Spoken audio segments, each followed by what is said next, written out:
워낙 유명한 고전이기 때문에 아마 레미제라블이라고 하는 책을 모르는 분은 없을 것입니다. 빅토르 휴고가 쓴 소설인데요. 거기 나오는 장발장이라고 하는 주인공이 있습니다. 배가 고파서 빵을 하나 훔친 죄로 무려 20년 동안 가혹한 감옥 생활을 합니다. 처참한 고통을 당하면서 내가 20년 동안 내가 이 감옥 생활을 마친 후에 나를 슬프게 하고 나를 상처 준 놈들을 가만히 두지 않으리라. 반드시 보복을 하며 내가 죽으리라. 그렇게 살다가 마침내 20년이 되어서 감옥에서 나왔죠. 그 주머니에는 뭐 빵 하나 사 먹을 돈이 없어요. 나흘 동안 이리저리 헤매다가 아주 자비를 베풀어 주신 성직자가 잠자리를 제공해 주었습니다. 한밤중에 갈증을 해소하려고 모처럼 잘 먹어서 이제 물을 찾다가 찬장을 뒤지게 되었습니다. 거기 보니까 멋진 은잔 하나 보이잖아요. 욕심이 들었습니다. 이걸 팔면 빵을 얼마나 사 먹을 수 있을 텐데 이걸 가지고 훔치고 도망갔습니다. 근데 그를 너무나 잘 아는 자베르 형사가 있었습니다. 이 자베르는요, 전과자는 절대로 변할 수 없다는 확신과 신념을 가지고 있었던 사람입니다. 그래서 어둠 속에 숨어 있다가 교회에서 나오는 요 장발장을 잡았습니다. 보니까 은잔이 있을 거 아니겠어요? 자베르 형사는 장발장을 교회로 끌고 갑니다. 김새를 알아차린 성직자가 이렇게 말합니다. 아이고, 다시 오셨군요. 반갑습니다. 아니, 내가 기다리고 있었습니다. 제가 은잔과 함께 촛대도 주었는데 촛대는 안 가져가지고 이거 가져가시죠. 여러분, 형사 자베르는 전과자 장발장이 은잔을 도둑질한 줄 알았는데 주었다는 사실을 알고 말을 더 이상 하지 못하고 바깥으로 갑니다. 근데 이 말을 들은 이 장발장은요, 감옥에서도 절대로 변화되지 않았던 이 자신의 삶이 이 따뜻한 성직자의 말 한마디에 새로운 삶을 살기로 결단하기 시작합니다. 사람은 이런 사랑에 변화되기 시작하는 거예요. 그러나 정의밖에 몰랐던 그 형사, 자베르 형사는 언젠가 장발장의 도움으로 살아나게 됩니다. 그리고 이 사실을 나중에 알고 나서 자존심이 상해서 결국은 죽음을 선택하고 맙니다. 빅토르 휴고가 이 소설을 통해서 우리에게 가르쳐주고자 하는 것이 무엇이었을까요? 세상에 원리는 정의의 원리다. 죄를 지으면 반드시 벌을 받아야 돼. 권선징악의 원리라는 것입니다. 근데 하나님의 나라의 원리는 뭐냐? 사랑과 은혜의 원리라는 거예요. 하나님 나라에서는 죄를 지었음에도 불구하고 사랑으로 용서를 해주는 은혜의 원리가 통용이 된다. 요 메시지, 여러분, 작가는 작품을 통해서 말을 하는 겁니다. 뭐 작가가 여기저기 뭐 인터뷰하고 이런 것도 중요하지만 자기 작품을 통해서 말을 하는 거예요. 자, 오늘 본문이 이런 하나님의 사랑의 은혜의 원리와 용서의 원리를 잘 설명해 주고 있습니다. 예루살렘에 베데스다라는 연못이 있었습니다. 베데스다라는 말은 자비의 집입니다. 자비, 하나님의 자비가 임하는 거예요. 근데 이제 옛날부터 무슨 전설이 있었느냐? 거기에 연못이 있는데 물이 막 스스로 동해 온천처럼 물이 움직여요. 이때 누구든지 어떤 병자든지 거기에 첨벙 뛰어들면 그 병자는 낫는다는 전설이 내려왔습니다. 자, 2절로 4절 한번 보실까요? 시작. 예루살렘에 있는 양문 곁에 히브리 말로 베데스다라 하는 못이 있는데 거기 행각 5이 있고 그 안에 많은 병자, 맹인, 다리 저는 사람, 혈기 마른 사람들이 누워 물의 움직임을 기다리니 이는 천사가 가끔 못에 내려와 물을 움직이게 하는데 움직인 후에 먼저 들어가는 자는 어떤 병에 걸렸든지 낫게 되밀어라. 자, 요걸 두고 이제 그 그리스가 이스라엘을 지배할 때에는 아스클레우스라고 하는 그 치유의 신이 있어요. 요 신이 와서 이제 병자들을 고쳐준다고 자기들은 그렇게 믿었어요. 그러나 그렇지가 않습니다. 하나님의 천사가 내려와서 바로 그 물을 동하게 하고 맨 먼저 뛰어든 자는 하나님의 자비를 베풀어 준다고. 오늘 본문은 그대로 전설을 그대로 기록해 놨습니다. 5장 4절을 다시 봅니다. 시작. 이는 천사가 가끔 못에 내려와 물을 움직이게 하는데 움직인 후에 먼저 들어가는 자는 어떤 병에 걸렸든지 낫게 되밀어라. 자, 그래서 이 연못에는 수많은 각색 환자들이 줄을 서서 있습니다. 물이 통하기를 기다리고 있습니다. 먼저 들어가는 자는 반드시 병 고침을 받는다는 신념과 확신 때문이죠. 그러니 경쟁률이 얼마나 치열하겠습니까? 자비의 집이 자비가 가득한 것이 아니라 질투와 시기, 경쟁이 얼마나 치열한지 몰라요. 물론 맨 먼저 들어가서 병이 나은 사람은 막 기뻐 뛰며 노래를 하겠죠. 주의 자비가 내려온다고 말이죠. 주의 자비가 내려와 내려, 주의 자비가 내려, 봄비같이 주의 자비가 내려온다 이거요. 근데 첫 번째 뛰어간 사람만 주의 자비를 경험하는 거지, 두 번째 뛰어간 사람 아무 소용없어. 그러니까 거기는 뭐냐, 시기와 질투, 온갖 시샘과 온갖 경쟁이 치열하더란 말입니다. 그러니까 자비의 집이 아니라 경쟁의 집이요. 근데 6월절을 맞이해서 자비의 주인 되시는 예수님께서 베데스다 연못을 찾아가셨습니다. 거기에는 특별히 누가 있었느냐, 38년이나 중풍병자로 고생하던 환자가 있었습니다. 이 환자는 38년 동안 수백 번이나 남이 병이 고친 것만 바라보고 있었던 사람이에요. 그림의 떡만 구경하고 있었어요.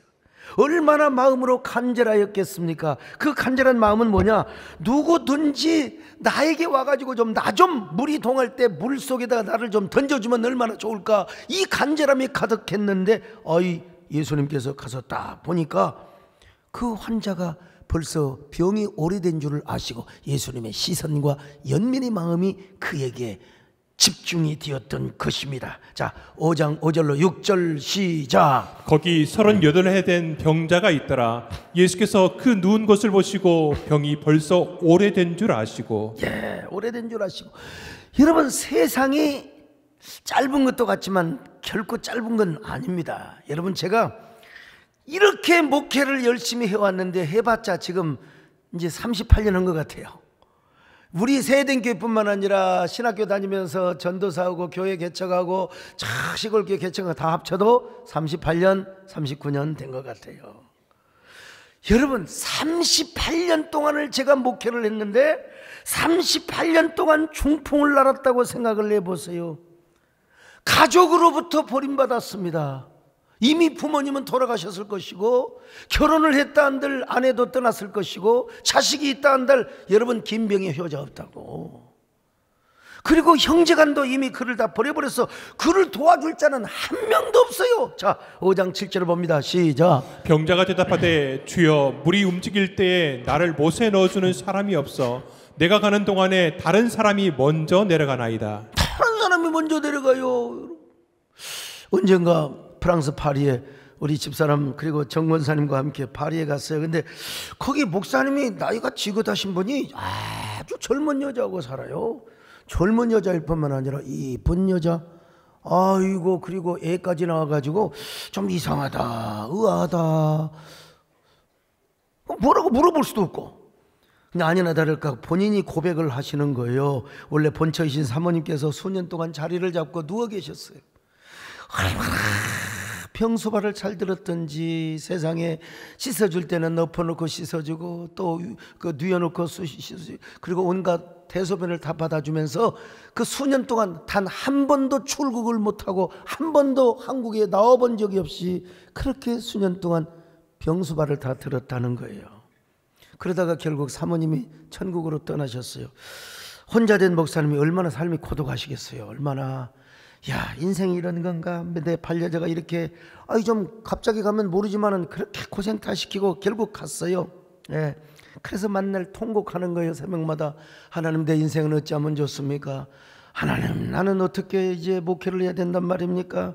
그러더니 어느 날 새벽 기도를 하는데 어떤 이쁜 자매가, 자기 교회 나오던 자매가 막 통곡을 하면서 기도를, 하나님 어쩌면 좋아요, 하나님 어쩌면 좋아요. 그리고 도진 자매가 강단 앞으로 올라와가지고, 목사님, 여러분 놀라지 마세요. 제가 목사님 곁에서 목사님의 목회를 도우면 안 되겠습니까? 그래서 예? 물어봤어요. 제가 목사님의 반려자가 될 수는 없습니까? 아니, 도대체 무슨 말이냐고 했더니, 아니, 사모님 돌아가셨잖아요. 제가 그 자리에 차고 앉아 있을 수는 없습니까? 그래서 여차해서 여차 해가지고 그 젊고 착한 이쁜 아가씨를 세컨드 마누라로 얻게 되었다는 거예요. 참, 뭐 이렇게 장로님들 좋아하시는지 모르겠네. 근데 그 목사님 뭐라고 말한 줄 아십니까? 목사님들 앞에서, 목사님들 내가 눈물로 고납니다. 사모님들 잘 섬기세요. 특별히 아플 때 잘 간병하세요. 예? 잘 간병하세요. 제가 그렇게 했더니 하나님께서 더 이쁘고 아름다운 아내를 저에게 선물로 주셨습니다. 별로 그렇게 제가 여러분 결심했어요. 내 우리 마누라 손을 잡고 당신 염려 마. 당신 병들면 내가 정성껏 간호해 줄게. 내가 다 간호해 줄게. 대소변도 받아주리라. 근데 아직까지 저희 집사람은 쌩쌩이 살아 있습니다. 여러분, 베데스다 환자는 여러분 5년도 아니고 10년도 아니란 말이죠. 세상에 38년 동안이요. 38년 동안 병을 앓으니 누가 자녀가 있어요? 형제가 있어요? 아내가 있어요? 부모가 있어요? 없어요? 아무도 도와주는 사람이 없다 이 말이에요, 여러분요. 그러니까 그곳의 환자 가운데 가장 불쌍한 환자지요. 그래서 예수님의 시선과 마음이 그를 향하지 않을 수가 없었던 거지요. 우리가 여기서 한 가지 정말 붙잡아야 할 교훈이 하나 있는데요. 베데스다 연못 안에서의 법칙은 1등만 나. 1등만 나요. 1등. 예. 오늘 이탄 의원님 오셨는데 공부 잘했으니까 판사하셨겠죠. 1등만. 난 1등은 아주 그냥 끌어내리고 싶어 그냥. 베데스다 연못의 법칙은 1등만 낳는다는 것입니다. 그러나 예수 그리스도 안에서의 은혜의 법칙은 뭐냐? 누가 주님을 만나느냐. 오늘 주님을 만나시기를 축원합니다. 1등 되려고 하지 마시고 주님 만나시기를 축원합니다. 그런데 주님은 어떤 사람을 만나느냐? 강한 사람 안 만나요.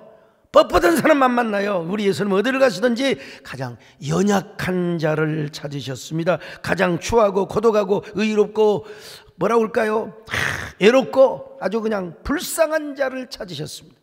그렇다면 오늘 우리는 주님 앞에 어떤 사람의 모습으로 서 있어야 되겠습니까? 주님 앞에 다약해야지요. 다약한 모습 뻣뻣해가지고 하지 마시고 다약한 모습으로, 가장 추하고 외롭고 고독한 모습으로 주님을 만나야 됩니다. 나약하고 추한 모습뿐만 아니라 여러분, 나는 주님이 없이는 살아갈 수가 없어요. 진짜 우리 신앙인은 그래야 돼요. 주님이 없이는 살아갈 수가 없어요. 여러분, 우리 인간도요, 어떤 사람을 도와주고 싶습니까? 좀 굽신굽신거리고 나약한 사람 먼저 인사하고 뭐라 친절한 사람, 이런 사람을 도와주고 싶어요. 강한 자한테는 아분하지 그건 진정성이 없어요. 예. 정말 도와줘야 될 사람은 나의 도움, 정말 목사님 저 좀 도와주세요. 집사님 저 좀 도와주세요. 예. 그 사람이 어떤 사람이냐? 약한 사람입니다. 약한 사람.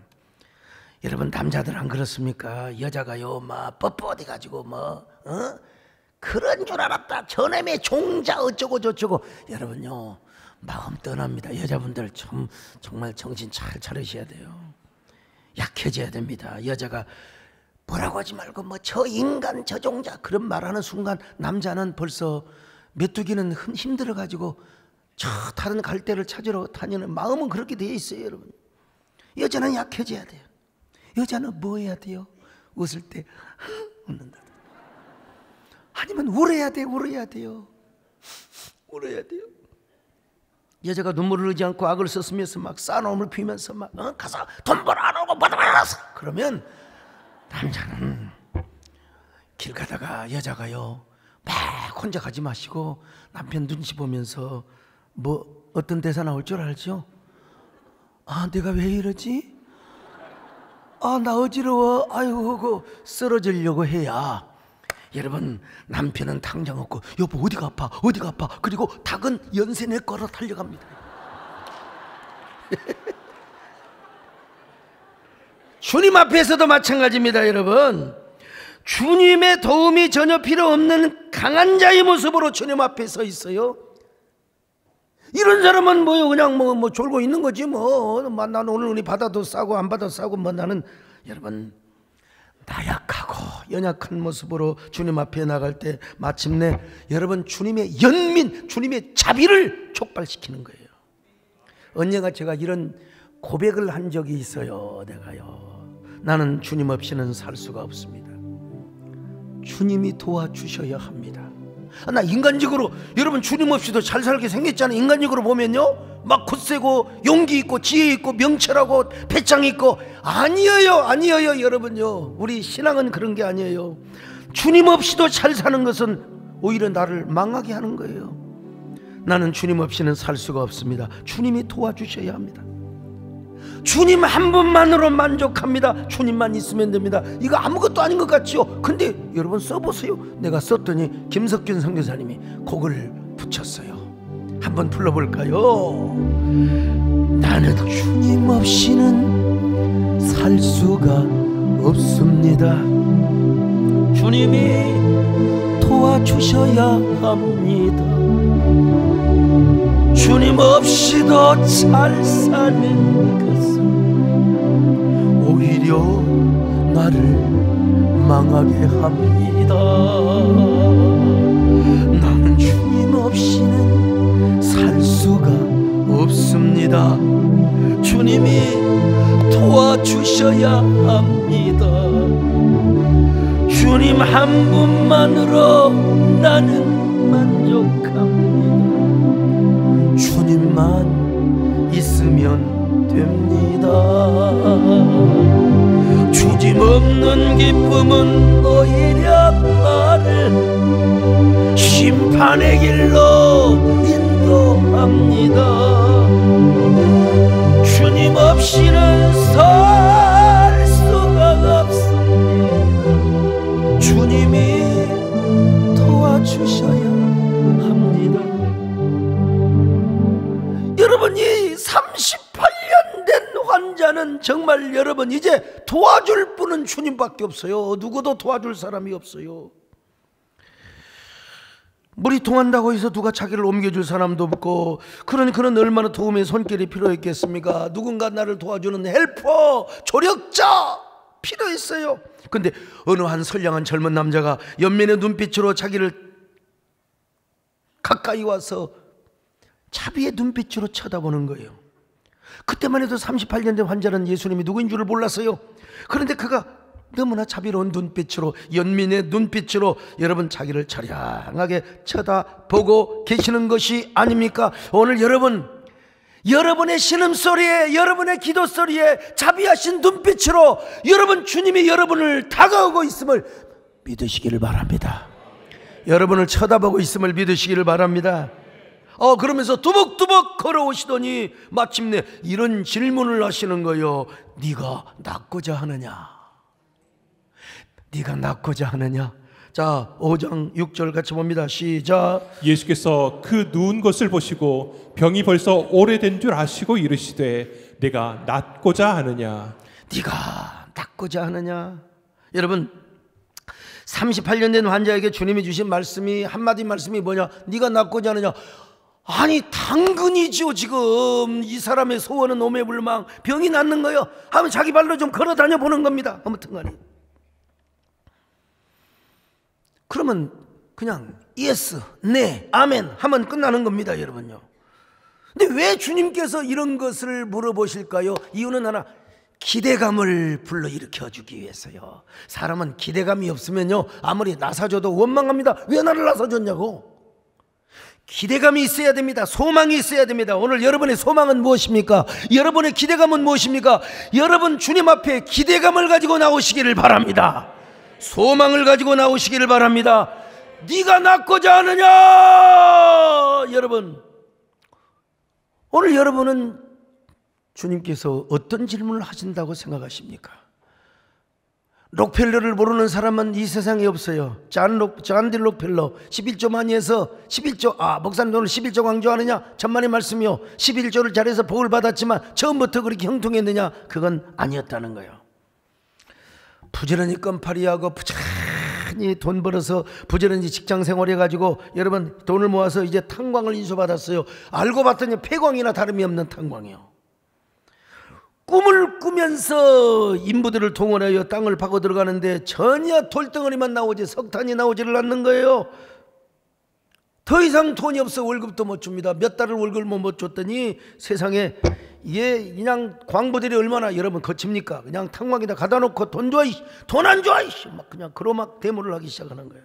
딜레마에 빠졌어요. 아, 나는 여기에서 포기해야 된단 말인가? 머릿속에 긍정과 부정, 신앙과 불신앙이 계속해서 교차하고 충돌하고 있었습니다. 다시 엎드려 기도합니다. 하나님, 제 인생 이대로 끝나는 건 아니죠. 저에게 왜 이런 시련을 주는 것입니까?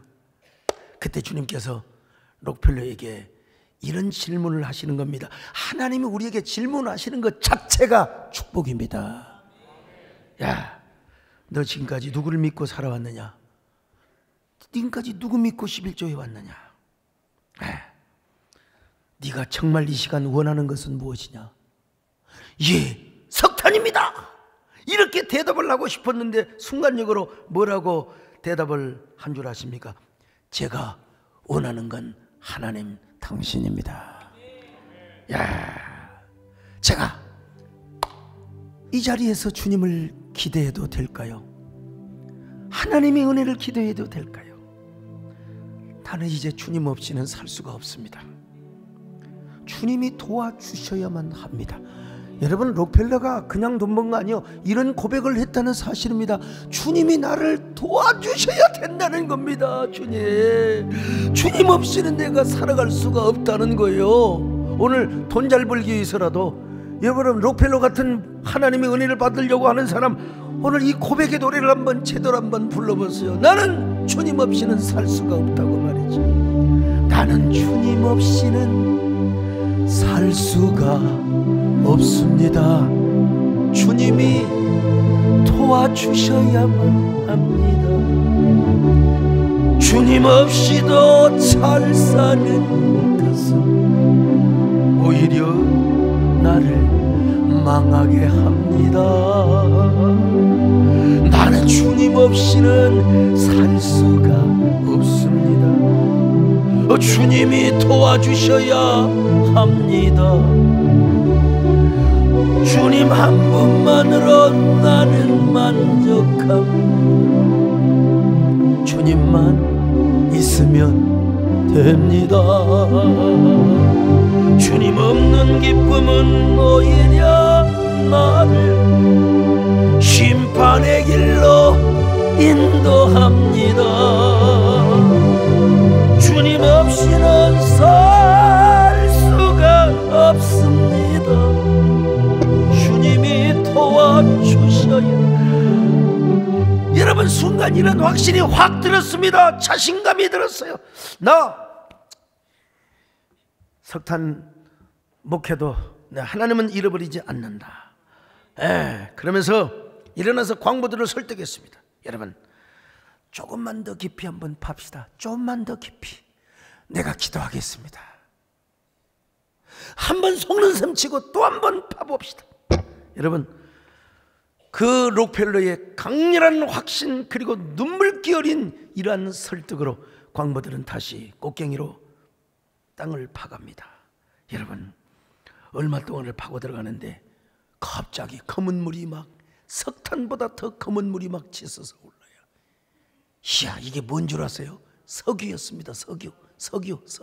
석유가 원래 원유는 막 새까맣게 나와요.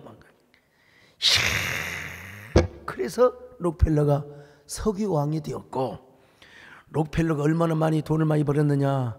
뭐 요즘 돈 많다고는 게이츠나 빌 게이츠 있잖아요. 일론 머스크. 여러분, 2배 반 3배 이상의 돈을 많이 번 사람이에요. 그렇게 많이 마이크로소프트 할 것 없이 어떤 부자라도 록펠러를 아직 능가할 수가 없습니다. 오늘 저는 여러분에게 한번 질문하고 싶습니다. 주님은 여러분에게 이 시간 어떤 질문을 하고 계시는가? 네가 낫고자 하느냐? 네가 회복되고자 하느냐? 네가 새로워지고자 하느냐? 너가 더 큰 복을 받고자 하느냐? 오늘 우리가 이런 질문을 받아야 됩니다. 그렇다고 이 질문은 아무에게나 하는 것이 아니에요. 주님 앞에 가련한 사람, 저 베데스다 연못에 38년 된 환자와 같은 사람에게 이런 질문을 주시는 거예요. 네가 낫고자 하느냐? 네가 낫고자 하느냐? 여러분, 그러면 뭐라고 대답해요? Yes, okay, of course. 당근이죠, 당근. 그렇게 대답할 수 있는데 오늘 38년의 환자는 그러지 않았어요. 주여, 물이 움직일 때 나를 못에 넣어주는 자가 없어서 내가 물에 들어갈 수가 없나이다. 자, 5장 7절 같이 보실까요? 시작. 병자가 대답하되 주여, 물이 움직일 때에 나를 못에 넣어주는 사람이 없어 내가 가는 동안에 다른 사람이 먼저 내려가나이다. 어찌 보면 신세타령과도 같이 보입니다. 그러나 신세타령의 측면이 전혀 없다고 할 수는 없겠지만 적어도 요 고백이 뭐냐? 주님의 연민과 자비를 촉발시키는 대답이었다는 것입니다. 여러분, 주님이 너무나 민망히 여기고 불쌍히 여겨주셨다 이거예요. 여러분, 물론 지금 이 순간에는 그 환자가 예수님이 누구인가를 확실히 알 수는 있다고 볼 수 없어요. 그가 진짜 메시아인가, 다윗의 자손 하나님의 아들인가, 뭐 그건 몰라. 예. 그럼에도 불구하고 그를 뭐라고 불렀느냐? 주여라고 불렀어. 주여, 주여. 주여라고 부르는 걸 보면 적어도 이 착하신 분이, 이 착하신 선생님, 랍비 선생님께서 나를 일으키는 것은 뭐 상상도 못했겠죠. 나를 물이 동할 때 먼저 저 연못에다가 넣어줄 수 있는 그런 분이겠구나 라고 정도는 믿고 있었을 것입니다. 그러니까 주님, 나는 당신을 정확하게 누구인가 알지는 못하지만 내가 당신을 잠시 기대해도 되겠습니까?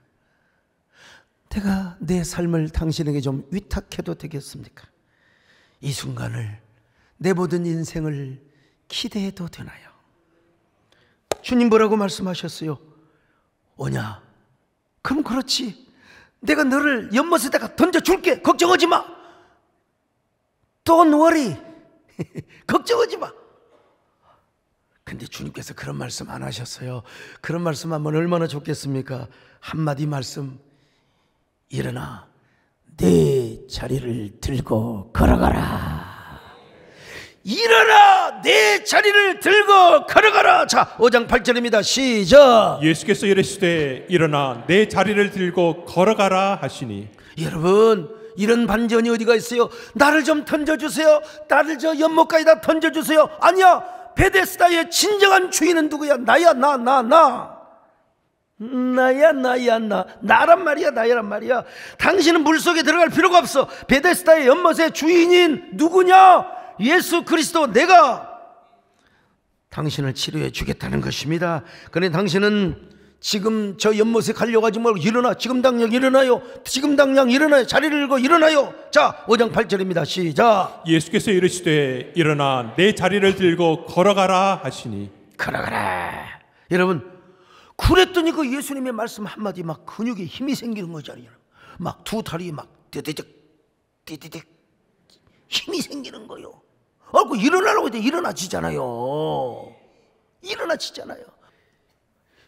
38년이나 중풍이 걸려서 전신불수가 되었던 저 38년 환자가 머리에서 발끝까지 싹 다 갈아엎어 주세요. 그래가지고 여러분, 이 양반이 쫙 일어나 버렸어요. 정말 나도 여러분 사역하면서요, 이런 사역 좀 여러 번 했으면 좋겠어요. 막 들것에 들려왔는데 일어나 하면 팔딱팔딱 일어나고 말이죠. 그것도 그냥 용서하십시오. 좀 귀티나는 분들, 막 수조 원의 돈을 가지고 있는 분, 하나님께서 온전하게 이 말을 명령할 수 있는 분은 예수님밖에 없습니다. 사실은 이제 성령의 권능을 주셔서 성령의 감동을 가지고 우리가 예수의 이름으로 명할 수는 있죠. 근데 아무나 명한다고 되는 게 아니에요. 성령의 감동이 와야죠. 여러분, 요한 사도와 베드로 사도는 성전 미문 앞에 있는 안전뱅이를 향하여 금과 은은 내게 없어도 내가 예수 그리스도의 이름으로 명하노니, 나사렛 예수 이름으로 명하노니 일어나 걸어라 했잖아요. 참 이런 역사가 있으면 좋겠어요. 근데 우리가 일단요, 남에게뿐만 아니라 성령의 감동으로 내 자신에게부터 그런 말을 할 필요가 있습니다. 우리는 우리 자신을 너무 방치하거든. 너무 함부로 대해요. 예수 믿지 않는 사람들도요, 보면은 우리 안에 부정적인 자아가 있고 긍정적인 자아가 있다는 사실을 알아요. 그래서 부정적인 자아가 있는 사람은 막 내가 나를 무시해, 내가 나를 막 험담하고, 내가 나를, 그러니까 막 자학하고 쓸데없는 열등의식, 비교의식이 빠지며 살아가는 거죠. 그래서 정신과 의사인 문효한 박사님은 나는 왜 나를 함부로 대할까라는 책을 통하여 부정적인 자아가 형성되어 있는 사람을 향하여 이렇게 조언하고 있습니다. 거울 속에 비친 자신을 바라볼 때마다 안녕이라고 인사하세요. 안녕. 거울 바라보면서 안녕. 자기 실수나 자기 부족함에 대해서 괜찮아, 그럴 수도 있어. 응? 고통 속에 빠질 때 스스로 가슴을 토닥이며 많이 힘들지? 힘든가 봐. 괜찮아. 안녕. 여자분들 화장하면서 자꾸 이렇게 뺨만 때리지 마시고 화장하면서 보면서 안녕하세요. 안녕. 안녕. 여자분들 딱 보면 뭐 눈매가 아름답고 또 이게 볼태기가 이쪽만 예쁘다고 여자냐? 우리 남진 장로는 마음이 고와야 여자라고 하는데, 여자를 그래도 인물을 전혀 안 볼 수가 없잖아. 여자 중에 가장 중요한 게, 여러분 관상학적으로 관상 보는 사람들도 입이 아름다워야 된대요. 눈이 아무리 아름다워도 이러면 안 돼요. 그리고 입이 아무리 아름다운 사람도 이러면 복이 달아난대요. 네. 안 믿는 사람도 그런 얘기를 한다니까. 그래서 할 수 있으면 여자는 입이 커야 되고 아름다워야 돼. 입이. 그래갖고 이 입을 가지고 안녕. 그래서 이제 입 큰 여자와 결혼하라는 이야기가 거기에 있는 거예요. 아무튼 간에 여러분, 하물며 우리 그리스도인이겠습니까? 우리 그리스도인은 긍정적인 자아가 형성되어 있을 뿐만 아니라 창조적인 자아가 형성이 되어 있어요. 여러분, 그리스도 안에 있는 사람은 다 누구나 여러분 새로운 피조물이 되었다고 있지 않습니까? 고린도후서 5장 17절 읽습니다. 시작. 그런즉 누구든지 그리스도 안에 있으면 새로운 피조물이라. 이전 것은 지나갔으니 보라 새 것이 되었도다. 자, 제가 왜 이런 얘기를 하느냐? 환자가 고침을 받는 다음에 주님께서 그에게 뭐라고 말씀한 줄 아세요? 고침을 받았지만 더 심한 것이 생기지 않도록 하거라. 다시는 죄를 범치 말라고 했어요. 5장 14절입니다. 시작. 그 후에 예수께서 성전에서 그 사람을 만나 이르시되 보라 내가 나았으니 더 심한 것이 생기지 않게 다시는 죄를 범하지 말라 하시니. 여기서 모든 병은 죄가 근원이라는 거예요. 모든 병의 근원은 죄라. 그런데 고질적인 질병의 뿌리 중에 하나가 뭐냐면 우리 안에 뭐요? 부정적인 자아가 형성이 되는 거예요. 새로운 피조물이 되었는데도 불구하고 막 예수 믿는 사람이 돼가지고 막 불평하고 막 입을 막 삐죽삐죽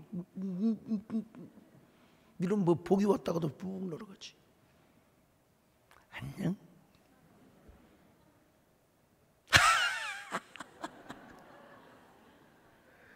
여러분, 우리 안에 어떻게 이렇게 부정적인 자아 형성이 있어서 안 돼요, 여러분.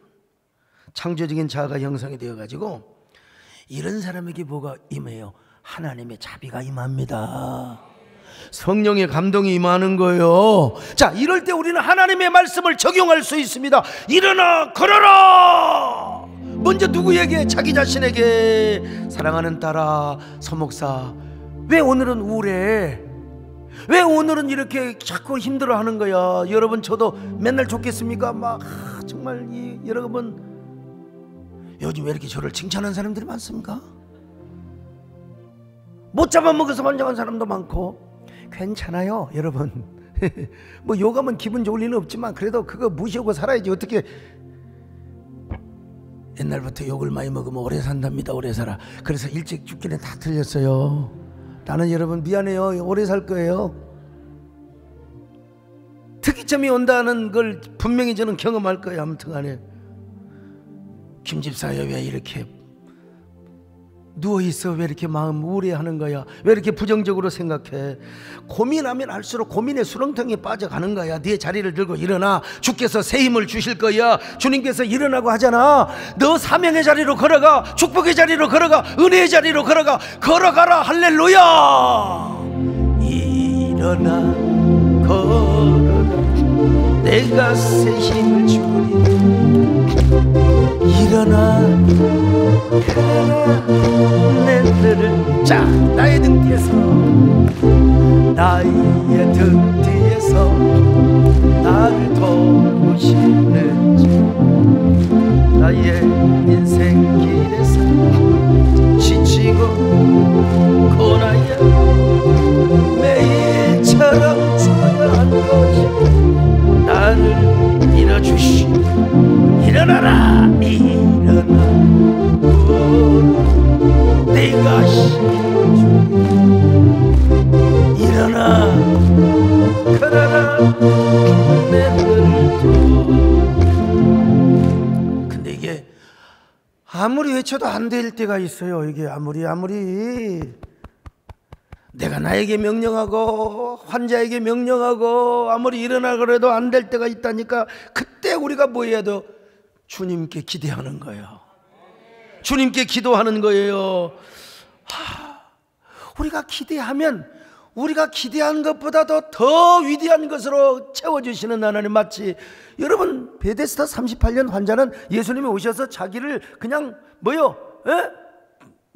업어다가 저 연못에다가 갖다 던져주기를 원했단 말이죠. 그럴 필요도 없어. 물이 언제 통할지도 모르고. 주님께서 일어나 네 자리를 들고 걸어라. 자, 오늘 여러분 이 말씀을 들으면서 어떤 생각이 드십니까? 여러분의 모습이 어떤 모습으로 비춰집니까? 여러분 그림자 속에 자꾸 숨으려고 해요? 아니면 주님의 은혜의 강체를 향하여 여러분 나가고 계십니까? 얼마나 주님을 기대하고 계세요? 오늘 베데스다 환자처럼 반쪽 정도만 기대하고 있습니까? 괜찮아요. 왜? 뭐 그렇다고 믿음이 어린 사람이니까 괜찮다고 하는 거예요. 뭐 그렇다고 해서 내가 반신반의해도 좋다는 말은 아닙니다. 주님을 믿는 쪽으로 내가 아직은 성령 충만하지 않고 내가 능력이 없고 내가 아직 아무것도 할 수도 없어요. 그렇지만 내가 주님께는 기대하고 싶어. 네. 그런 사람에게 주님은 더 큰 역사, 더 큰 기대, 더 큰 응답으로 여러분 채워주심을 믿으시기를 바랍니다. 희한한 것은 내가 주님을 의지하려고 하는 그 순간, 주님께 기대하는 그 순간 성령이 오셔서 내 마음을 감동하시는 거예요. 믿음을 주십니다. 능력을 주십니다. 의지할 수 있는 힘을 주십니다. 여러분 주님께서 손을 내밀어 주십니다. 여러분 문제는 뭐냐? 우리가 얼마나 주님 앞에 연약한 모습으로 서 있느냐, 이게요. 베데스다 연못의 법칙은 1등만 살아남는 경쟁의 원리 속에 있었어요. 맨 먼저 들어가는 사람만 여러분 나섰다 이 말이에요. 그러나 주님 앞에서 진정한 1등은 누굽니까? 주님을 만난 사람이요. 근데 주님 어떤 사람을 만나주느냐 이거요. 연약한 모습으로. 아유 주님 왜 이러죠? 연약한 모습으로, 처절한 모습으로 주님을 만난 사람. 오늘 여러분 그래서 우리 주님 앞에 연약한 사람이 되시기를 바랍니다. 그냥 불쌍한 사람으로 주님을 만나시기를 바랍니다. 나약한 사람으로. 그래서 여러분 2절의 고백은 뭔 줄 아세요? 나는 주님 없이는 숨 쉴 수가 없습니다. 살 수가 없는 게 아니라 숨도 쓸 수가 없어요. 주님이 사랑해 주셔야 합니다. 주님 없이도 잘 사는 것은 오히려 나를 숨 막히게 하는 겁니다. 이런 역설이 어디가 있어요? 이런 역설이. 나는 주님 없이는 숨 쉴 수가 없습니다. 주님이 사랑해 주셔야 합니다. 이 고백이 나는 내 고백뿐만 아니라 여러분의 고백이 되시기를 바랍니다. 여러분의 고백의 노래가 되시기를 바랍니다. 나는 주님 없이는 숨 쉴 수 없습니다. 주님이 사랑해 주셔야 합니다.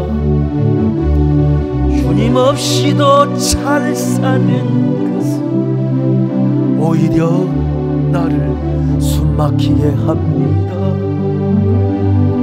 나는 숨 쉴 수가 없습니다. 주님이 사랑해 주셔야 합니다. 주님 한 분만으로 나는 만족합니다. 주님만 있으면 됩니다. 주님 없는 평안은 오히려 나를 실패의 길로 넘어뜨립니다. 주님 없이는 숨 쉴 수가 없습니다. 주님이 사랑해 주셔야. 주님 없는 기쁨은 오히려 나를 심판의 길로 인도합니다. 주님 없이는 살 수가 없습니다. 주님이 도와주셔요. 기도합니다. 가슴에 손을 얹어도 좋습니다. 제가 주님을 기대해도 되나요? 주님, 저는 강한 사람도 아닙니다. 능력 있는 사람도 아닙니다. 마음이 너무나 약한 사람입니다. 그런데도 믿음도 부족하고 성령 충만하지도 못하는데 제가 주님을 기도해도 되나요? 내 인생을 주님께 위탁해도 되나요? 약한 사람이기 때문에 저는 주님의 도우심이 필요합니다. 다른 건 몰라도 전 주님이 없으면 살 수가 없습니다. 주님이 없으면 숨 쉴 수가 없습니다. 이 나약하고 불쌍한 자에게 도움의 손길을 내밀어 주시기를 바랍니다. 이 실패한 자에게 회복의 길, 재기의 손을 내밀어 주시기를 바랍니다. 이 병든 몸을 거쳐주시고 치유의 손을 내밀어 주시기를 바랍니다. 저는 이제 주님의 손을 붙들고 나가겠습니다. 주님의 한 말씀을 붙들고 나가겠습니다. 이런 고백을 한 1분 동안 해보시기 바랍니다. 주님 앞에.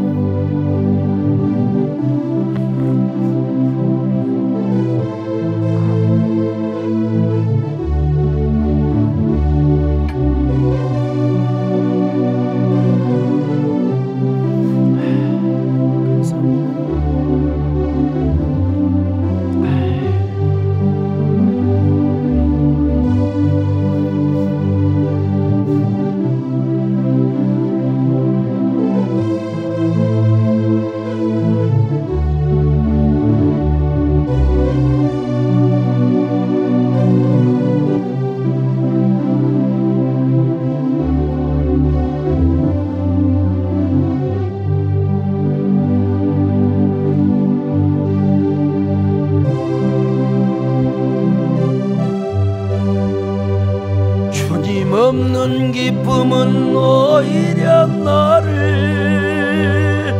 심판의 길로 인도합니다.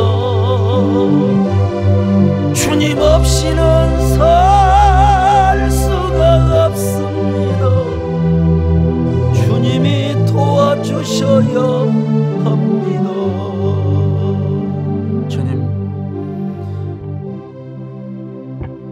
주님이 없으면 살 수 없는 나약한 저희들, 그럼에도 불구하고 때때로 교만하고 자랑하고 혈기를 부리고 난장판의 삶을 살 때가 있습니다. 주님, 모든 삶을 회개하고 다시 나약한 자가 되게 하여 주옵소서.